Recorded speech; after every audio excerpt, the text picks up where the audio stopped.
The New Zealand national rugby union team, famously known as the All Blacks, are one of the most revered and successful sporting teams in the world.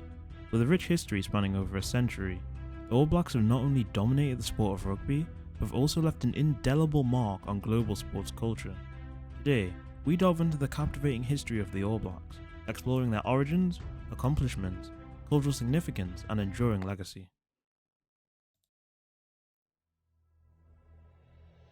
The foundation of the All Blacks can be traced all the way back to the late 19th century, when rugby was gaining popularity in New Zealand. The first New Zealand touring side to travel abroad went to New South Wales, Australia in 1884, winning all 8 of their games. However, the first New Zealand rugby team to tour beyond Australia were originally called the New Zealand Maori, and later changed their name to the Natives, playing their first game in Britain on the 3rd of October 1888. The team played their inaugural match under the name the All Blacks on the 15th of August 1903 against Australia.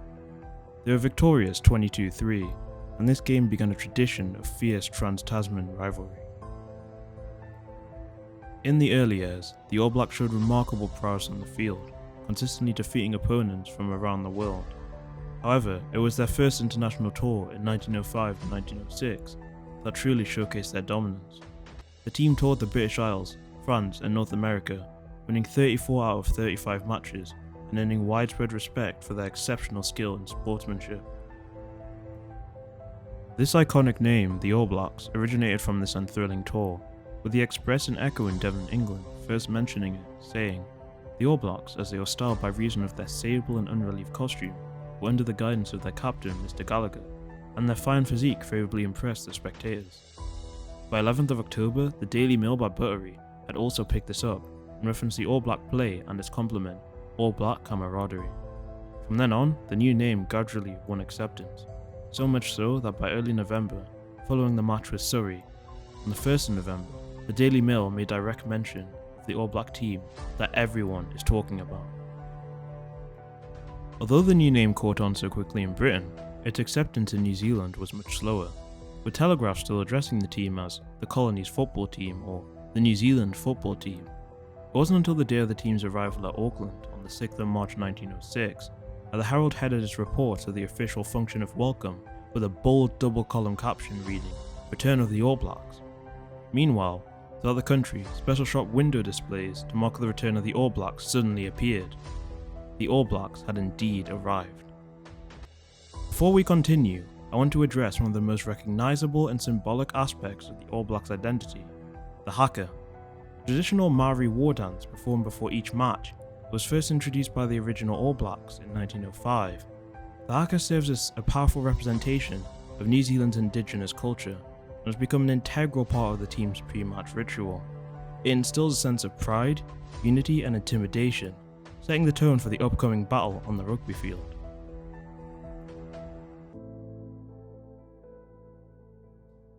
In 1921, the Springboks toured New Zealand with a thrilling series ending all square. The 1924 All Black tourists to the British Isles and France were dubbed the Invincibles, as they won every game. The All Blacks continued to tour nations all around the globe. However, one constant remained: success on the pitch. Regardless of where they played, the All Blacks let their dominance show. Throughout the 20th century, the All Blacks maintained their supremacy in international rugby. They consistently achieved impressive win records against all opponents and garnered a reputation for playing an innovative and dynamic style of rugby. Their commitment to excellence and their pursuit of perfection on and off the field set them apart.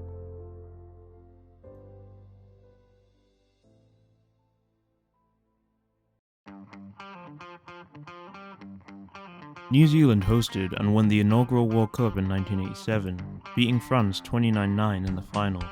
New Zealand conceded only 52 points and scored 43 tries in just 6 games en route to the title, beating Italy, Fiji, Argentina, Scotland, Wales and France. However, the 1991 World Cup would be quite the opposite.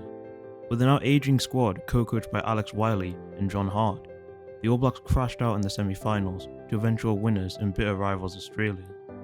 They would bounce back in 1995, but would narrowly be beaten by the boot of Springbok Joel Stransky in extra time of the final.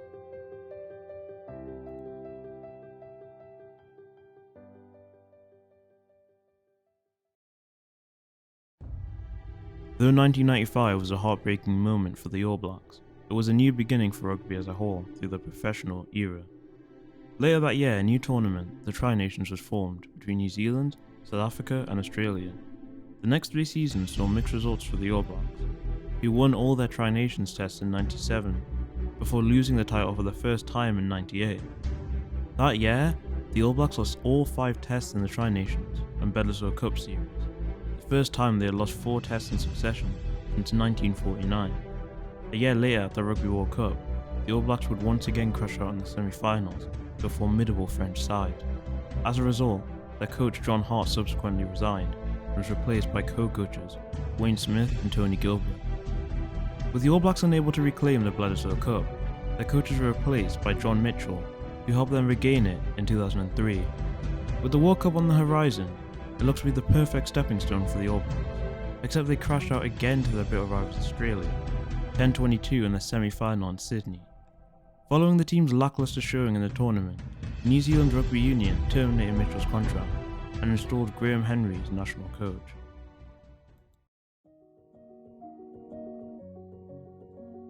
Under Henry, the All Blacks' results were marked by both success and challenges, but despite this, he made significant contributions to the team's development.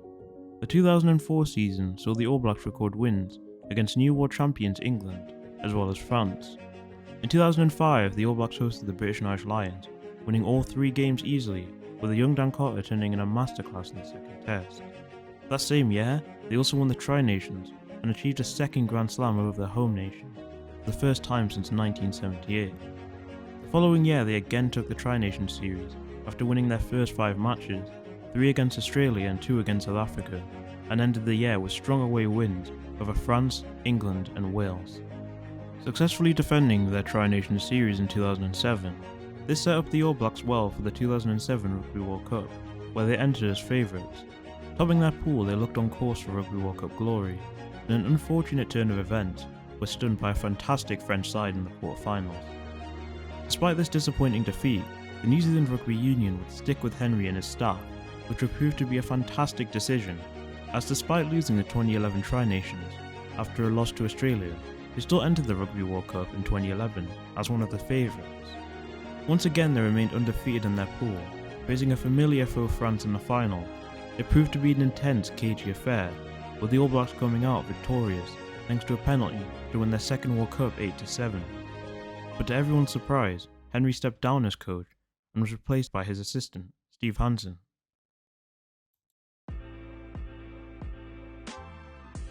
Being a part of the coaching staff that had won the 2011 World Cup helped Hansen to continue to instill a winning mentality in the All Blacks camp.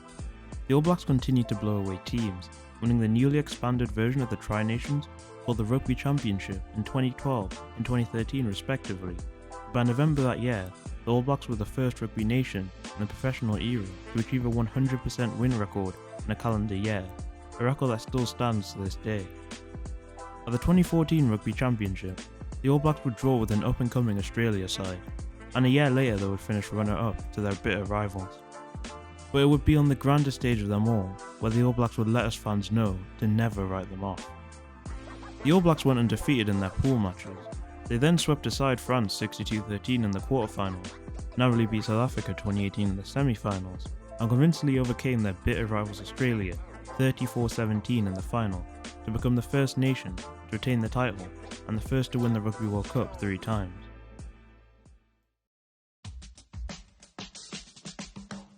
Following their historic success, key players like Dan Carter and Richie McCaw would step aside. This would initially seem to make a little difference with the All Blacks, going undefeated in the 2016 Rugby Championship. However, in autumn of that year, the All Blacks would enjoy a historic first ever defeat to Ireland, after 111 years of competition, losing 29-14. 2017 saw the British and Irish Lions tour New Zealand for the second time in the professional era. Disappointingly, the series would end in a draw, with many in the media being quick to slander the All Blacks due to a string of poor performances. However, they'd put the doubters to bed once again, as they went undefeated in the 2017 Rugby Championship. The All Blacks started 2018 with yet another Rugby Championship, as they also recorded touring wins against England, Japan and Italy, but unfortunately lost to Ireland 9-16 in Dublin. 2019 started off unconvincingly for the All Blacks, with a narrow 2016 win over Argentina, and a 16-all draw against the Springboks. They then topped it off with their joint worst loss in history to Australia of all teams, 26-47, after Scott Barrett was sent off. With the 2019 World Cup close, the All Blacks got back on track with a 36-0 rematch victory at Eden Park, which saw them retain the Bledisloe Cup. This form really carried the All Blacks through in the World Cup, with a statement 23-13 win over the Springboks in Yokohama. They remained undefeated in the pool stages, and fended off a familiar foe in Ireland, 46-14 in the quarters. In the semi-finals, they faced off against another Northern Hemisphere side in England, only to come up short in a 7-19 defeat. Following this loss, head coach Hansen retired along with many of the side's veterans, Owen Franks, Ben Smith, and most notably their captain, Kieran Reid.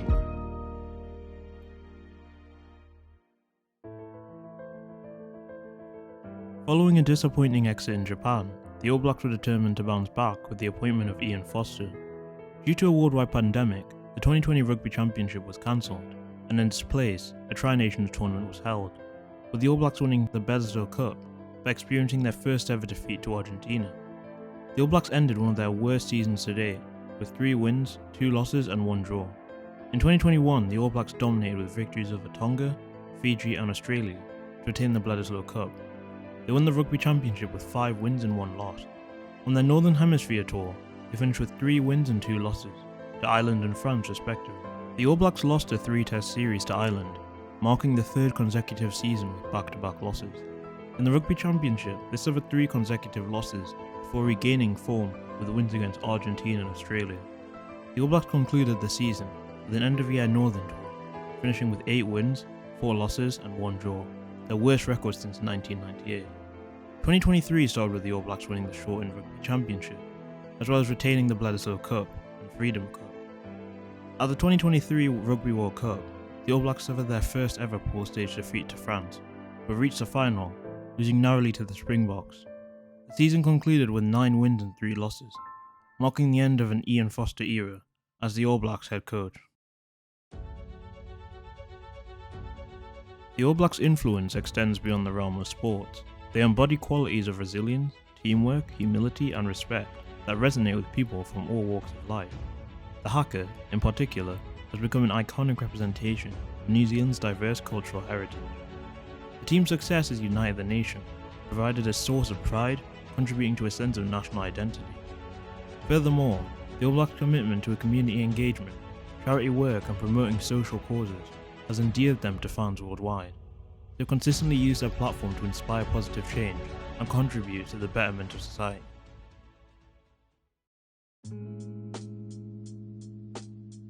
The pinnacle of the All Blacks' success is perhaps their performance in the Rugby World Cup, with their 3 World Cup wins cementing their legacy as a rugby powerhouse. The team's ability to produce exceptional talent, adapt to changing styles of play, and perform under immense pressure has made them a force to be reckoned with on the global stage. The history of the All Blacks is a tale of triumph, tradition, and cultural significance. From their humble beginnings to their global dominance, the team has transcended the boundaries of sports and become a symbol of excellence and unity.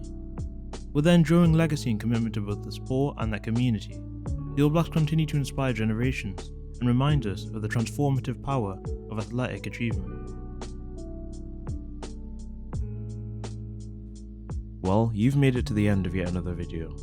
Please make sure to like, share and subscribe, as so many hours of recording, script writing and editing went into this video. It's been your boy Rugby Central 1, and I'll see you next time.